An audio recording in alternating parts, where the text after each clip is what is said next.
Hello friends, welcome back. आज हम लोग पढ़ेंगे एसएसटी के chapter 1 business from class 8। Let's begin. आज हम इस चैप्टर को पढ़ने के साथ साथ इस चैप्टर की क्वेश्चन आंसर्स भी करेंगे। चलो स्टार्ट करते हैं। चैप्टर का नाम है नेचुरल रिसोर्सेज। इसका मतलब होता है प्राकृतिक संसाधन। सबसे पहला टॉपिक आता है रिसोर्सेज। रिसोर्सेज का मतलब जहाँ तक मैंने बताया संसाधन होता है। इसका डिफिनेशन अगर हम बात करें तो everything that is present in nature and has some value और satisfies our needs is term as resources. अगर आप लोगों के मन में है कि ह्यूमन बीइंग जो होते हैं वो रिसोर्स है या नहीं, तो of course human being are also resources. And human being जो है वो एक स्पेशल रिसोर्सेज है, because without human being any resources can't work. So human being are also resources. ये रिसोर्सेज की जो टॉपिक है वो बहुत ही इंटरेस्टिंग है। इसलिए ये रिसोर्सेज जो है ऐसा वस्तु जो हमारी नीड्स को सेटिस्फाई करता हो, हमारी नीड्स को संतुष्ट करता हो, that is termed as resources. Okay, and उसकी कोई वैल्यू हो, इट हैज़ वैल्यू और satisfy our need is termed resources. मतलब उसके पास कोई मूल्य हो, उसके पास उसकी कोई कीमत हो। This is resources. Okay, then after यहाँ पे स्निपेट में लिखा है एजेंडा के बारे में। सबसे पहले तो एजेंडा का मतलब होता है प्लान।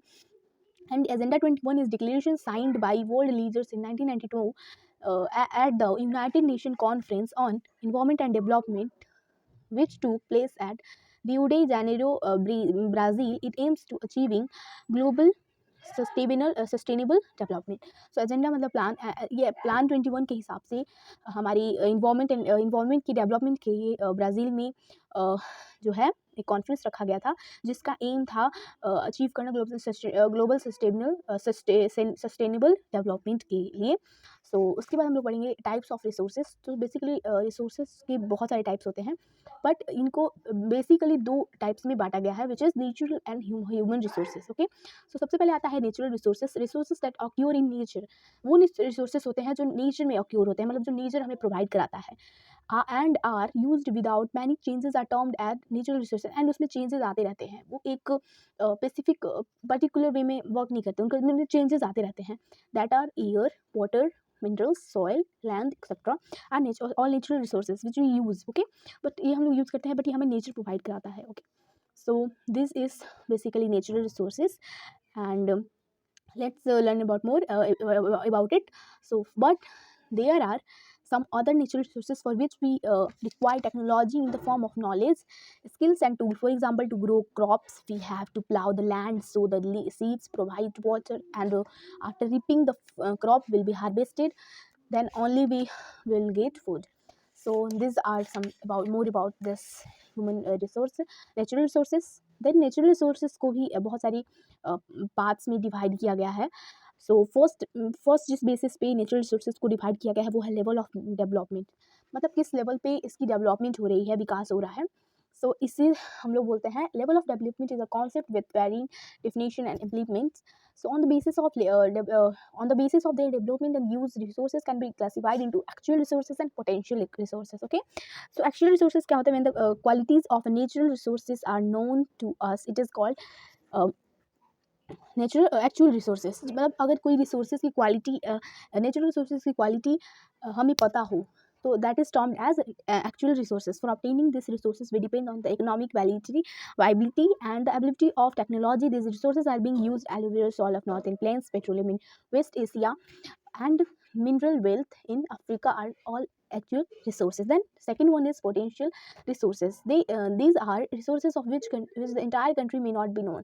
ये इस टाइप के रिसोर्सेज है जिसको पूरी कंट्री को इस रिसोर्सेज के बारे में नहीं पता होता है। This resources are not being used at present, और वो आज के समय पे यूज नहीं हो पा रही है। This resources may be used in the future, और ये मे बी फ्यूचर में यूज हो सकते हैं। We do not have the appropriate technology to use. हम लोग के पास उतना भी टेक्नोलॉजी नहीं है हम लोग इसको यूज़ करें। For example the uranium reserves in Ladakh and the presence of abundant solar energy in Rajasthan. So we have to found technique to use them. Use of these resources requires advanced level of technology and use invested of money.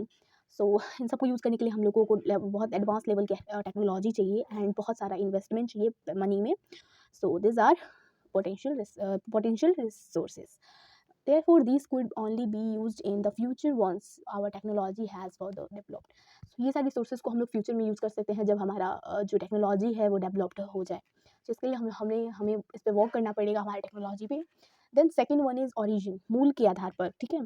So resources में भी categorized as biotic and abiotic resources on the basis of their origin, okay. So उनके मूल के आधार पर resources को जो दो भागों में बांटा गया है, which is biotic and abiotic, मतलब एक होता है जिसमें जान होती है तो उसको बायोटिक कहते हैं, यानी सजीव और निर्जीव you can say.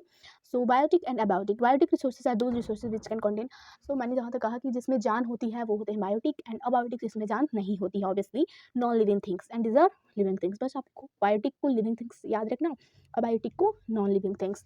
So biotic जो रिसोर्सेज होती है उसमें प्लांट्स, एनिमल्स, ह्यूमन बींग्स आ जाते हैं, एंड अबायोटिक रिसोर्सेज में आ जाते हैं ये solar energy, water, and etc. Obviously, you can see the picture here are shown. Then here third basis is exhaustibility, means निर्वातनीयता, मतलब उसके ख़त्म होने या फिर हम लोग उसके ख़त्म होने के आधार पर, उसकी क्षमता के आधार पर। So on the basis of exhaustibility resources of two types, renewable and non-renewable. These are all also the two broad categories of resources. Renewable means होता है नवीकरणीय, जिसको हम लोग बार बार यूज़ कर सकते हैं। Renewable resources are those resources which can be renewed again and again, as I say that is used again and again, मतलब वो हम लोग बार बार यूज़ कर सकते हैं। That is water and many more examples of renewable resources. So some of these resources are found abundantly in nature, such as tidal, solar and wind energy, but some renewable resources may be exhaust. तो कुछ renewable resources है जो कि future में exhaust हो सकते हैं if we used them excessively and non judicially. So हम लोग को सब चीज़ों को बहुत ही सोच समझ के यूज़ करनी चाहिए, like water, forest and soil. So forest में हमें कटाई नहीं करनी चाहिए, फॉरेस्ट को बिल्कुल हरा भरा होना चाहिए। Careless use of these resources can affect their existence in nature. For example, water is a renewable resource, but now as a result of human activities, most parts of the world are facing scarcity. मतलब हमारे बहुत सारे देश में, हमारे world के बहुत सारे देशों में जो है जल संकट का सामना हो रहा है, जिसका ये परिणाम है कि लोगों को पानी नहीं मिल पा रहा है। सो हमें पानी जो है हमारे मतलब सोच समझ के यूज़ करना चाहिए, हमें वेस्ट नहीं करना चाहिए ड्यू टू वाटर पॉल्यूशन, और वाटर को पोल्यूट भी नहीं करना चाहिए, and drying up all of natural water sources. So these are renewable resources. So renewable resources तो हमने बहुत कुछ सीखा, चलो हम नॉन रिन्यूएबल रिसोर्सेज भी पढ़ते हैं। So non renewable resources means गैर नवीकरणीय संसाधन या फिर अनवीकरणीय संसाधन जो ख़त्म ना हो, ऐसा जो लिमिटेड ख़त्म हो, यानी कि वो लिमिटेड हो, it has limited quantity. So these are the resources which are present in a limited quantity. Once they exhausted, they can't be renewed again. So ये इस टाइप के मतलब रिसोर्सेज हैं जो अगर एक बार ख़त्म हो जाते हैं तो फिर से उनको नहीं बनाया जा सकता या फिर नहीं तैयार किया जा सकता। These resources are formed in nature after a long process and that takes thousands of years. और ये रिसोर्सेज जो है बहुत सालों के बाद बनते हैं, वो भी नेचर के द्वारा बनते हैं। जैसा कि हम लोग नेचुरल रिसोर्सेज में इसको पढ़ रहे हैं तो नेचर ही बनाएगा। So there is no technology available to reproduce him, तो इसके लिए इसको फिर से प्रोड्यूस करने के लिए, उत्पन्न करने के लिए हमारे पास इसी टेक्निक नहीं है। That is why these resources are considered as non renewable. All the minerals like coal, petroleum, natural gas, iron etcetera are non renewable. You all know coal जो है बहुत सारी पेड़ों के सड़े गले पदार्थ से बनता है, जो कि बहुत सालों में ये प्रोसेस होता है, तो ये बार बार यूज नहीं हो सकता है, और अगर ये ख़त्म हो गया तो फिर से बनाना बहुत मुश्किल है।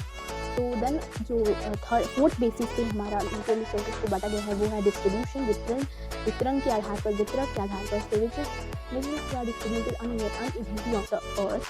On the basis of distribution, resources can be of two types. Okay, so सबसे पहला है ubiquitous means देशव्यापी, मतलब पूरे देश में पाया जाता है। The resources which are found everywhere, वो कहीं भी मतलब everywhere, हर जगह पाया जाता है, जैसे कि the air we breathe, sunlight and many things that is found everywhere. So उसके बाद एक है localized, जो कि कुछ ही जगहों पर, मतलब एक स्पेसिफिक एरिया पर पाया जाता है, उसको लोकलाइज्ड रिसोर्सेज कहते हैं। The resources which are found only at certain place are termed as localized resources, जैसे कि for example copper, tin, iron etcetera. ये किसी ही जगहों पर पाई जाती हैं, कहीं कहीं नहीं पाई जाती हैं, इसलिए हम याद करते हैं कि ये खान यहाँ पे है, ये इसकी वो यहाँ पे है, मतलब कि हम याद करते हैं कि स्पेसिफिक चीज़ नहीं मिला जाता है। जैसे सोलर एनर्जी ज़्यादा हमें राजस्थान में यूरेनियम रिजर्व लद्दाख में पाया जाता है, तो इसलिए स्पेसिफिक जगह है। उसके बाद the distribution of this natural resources mainly depends upon terrain, climate, altitude of the place. तो जो नेचुरल रिसोर्सेज है उनको वहाँ की जगह के आधार पर डिवाइड किया गया है, वहाँ का जगह कैसा है, क्लाइमेट, जलवायु के आधार पर डिवाइड किया गया है। और डिपेंड करता है इसी पे कि वहाँ पे ये होगा या नहीं। Availability of mineral resources mainly depends upon the geological structure. अब बात करेंगे वहाँ का भौगोलिक स्ट्रक्चर कैसा है, तो उसके आधार पर यहाँ पे नेचुरल रिसोर्सेज पाए जाएंगे या नहीं। उसके बाद है ह्यूमन मेड रिसोर्सेज। तो ह्यूमन मेड रिसोर्सेज आर, हमको सबको पता है ह्यूमन मेड रिसोर्सेज ह्यूमन के द्वारा बना हो, जो नेचुरल ना हो, मतलब हम लोग नेचुरल रिसोर्सेज को यूज़ करके ह्यूमन मेड रिसोर्सेज बनाते हैं ऐसा। So human made resources are those resources which are created by man using natural resources. मतलब हम लोग नेचुरल रिसोर्सेज को यूज़ करके ही मैन जो है ह्यूमन मेड रिसोर्सेज ही तैयार करेगा, ठीक है। So human being use machine and advance technology to convert these available natural resources into the thing of his use. तो इसमें बहुत सारे एग्जाम्पल्स आ जाते हैं, जैसे हम पेड़ को यूज़ करके चेयर्स बना लेते हैं, और भी बहुत कुछ। पेड़ की जो वो होती है उससे हम लोग रबड़ तैयार कर लेते हैं। Petroleum is extracted from the crude oil that is extracted from the earth in its natural form. में बहुत सारी चीज़ें हैं। Technology is also human made resource because it is developed by human beings to make their lives comfortable and their work easy. तो ये सारी human made resources है। Human made resources को भी बहुत पार्ट में नहीं डिवाइड किया गया है। तो ह्यूमन मेड रिसोर्सेज में हमें पढ़ने को मिलेगा ह्यूमन बींग्स आर, मैंने शुरू में कहा था ह्यूमन बींग्स भी एक रिसोर्सेज हैं, but human beings are special resources that can use all the resources that are found on the earth. So human beings are special resources, you can say. So human power is the most important resources because intelligence, the skill of certain people have the ability to make the best use of the available natural resources, as I say. So education and health are the two main factors through which an ordinary man develops to be a useful resource. Okay, so these two factors improve the quality of people's skill. So इसमें बहुत सारी चीज़ें हैं जो कि और हमारे देश को दूसरे देशों से अलग बनाएगा, जो कि होगा हम रिसोर्सेज को यूज़ करके नए रिसोर्सेज बनाएंगे। और एक चीज़ लिखा है, for example Japan is a devoid of economic resources but it is leading country in the term of modern technology due to its human resource power. So Japan को एज वेल कि जापान जो है अपनी मॉडर्न टेक्नोलॉजी के लिए जाना चाहता है। तो अगर हम लोगों के पास वैसा टेक्नोलॉजी होगा, इसके लिए हमें ह्यूमन का एक ग्रुप ऑफ ह्यूमन वर्क करेंगे इस पर, एक टेक्नोलॉजी को बिल्ड करने के लिए। So resources are very important for the overall development of country and its people.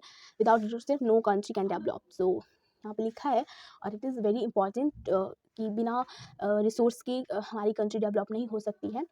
सो अब है conservation of resources. So conservation, हम लोग वी ऑल नो कि हम लोग को जब तक हम लोग अपने रिसोर्सेज को कंजर्व यानी बचाएंगे नहीं, संरक्षण नहीं करेंगे, तो फिर ये रिसोर्सेज खत्म हो जाएगी। और ख़ास करके जो है non renewable resources, and non renewable resources हम लोग को पता है कि वो लिमिटेड क्वांटिटी में हमारे देश या फिर हमारे वर्ल्ड में पाया जाता है। तो इसलिए हम लोग को उसको बचाना बहुत ज़रूरी है। तो यहाँ पे कुछ टिप्स, मतलब कुछ स्टेप्स लिखे हुए हैं जिससे हम लोगों को मतलब या दिमाग में रखते हुए किसी भी रिसोर्स को यूज़ करना चाहिए।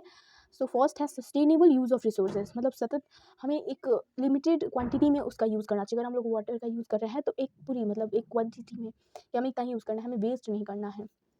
Conservation of diversity of life on the earth, एक ग्रुप ऑफ डाइवर्सिटी को हमें सेव करना है और संरक्षित करना है, मतलब हमारे देश को, हमारी अर्थ को।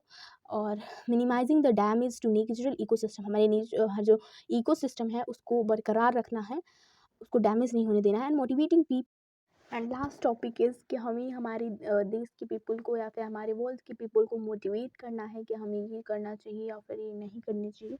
अब जो है हमने सब कुछ पढ़ ली है, बट यहाँ पे हम लोगों को कुछ ऐसे टॉपिक्स है, देखो यहाँ पे जैसे हमें लिखा है कि we can conserve resources in many ways. सबसे पहले तो हमें कंजप्शन करना चाहिए, रिड्यूसिंग हमें कम यूज़ करना चाहिए। जैसा कि आप लोग यहाँ देख सकते हो, रिड्यूसिंग कंजप्शंस, मतलब हम लोग को किसी भी चीज़ का कम यूज़ करना चाहिए। अगर हम लोग यूज़ कर रहे हैं तो कम करो। रिसाइकल, किसी भी चीज़ को, जैसे हम लोग मान लो कोई भी चीज़ यूज़ कर रहे हैं उसको रिसाइकल करो by crafting, arting and many things. By reusing, आप लोग उस चीज़ को यूज़ करो, बार बार यूज़ करो। आप लोग उसको एक बार यूज़ करके फेंका मत करो, ठीक है।